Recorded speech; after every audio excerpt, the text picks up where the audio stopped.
अस्सलामुअलैकुम, मैं हूं अस्मा आसिफ। आप देख रहे हैं AK न्यूज़। अलीपुर चट्ठा से रिपोर्ट कर रहे हैं तारिक महमूद चौधरी। तहसील अलीपुर चट्ठा की अदबी तंजीम बैत सुखन के ज़ेर एहतमाम पहला बाकायदा मुशायरा बाउनवान फ़िक्र इकबाल मुनक़िद किया गया, जिसकी सदारत सीनियर शायर मुनीर ज़िया ने की। निज़ामत के फ़राइज़ हादी शाह ने सरअंजाम दिए। मुशायरा में प्रेस क्लब अलीपुर चट्ठा के मेंबरान अब्दुल करीम चौधरी, सैयद ज़फ़र शाह, तारिक चौधरी, रफ़ाकत जुनैद मिर्ज़ा, नासिर कटरा, वसीम शेख और शाहजहान सईद ने खुसूसी शिरकत की। बज़म का बाकायदा आगाज़ तिलावत कुरान पाक से हुआ, जिसकी सादत हाफिज़ फैसल महमूद ने हासिल की और नात अरसलान खाकी ने पेश की गई। बज़म में कसीर तादाद में शोरा कराम ने शिरकत की।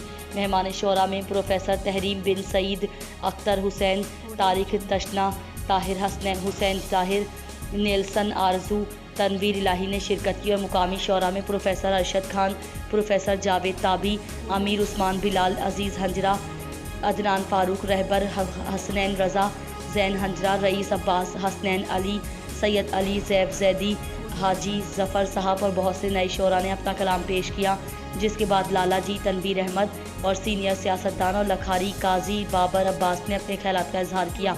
तकरीब के इख्तिताम पर शहबाज, इरफान फ़ानी, फरहान सिद्दीकी और जुगनू भाई ने अपने फ़न मौसीकी से महफिल को चार चांद लगा दिए।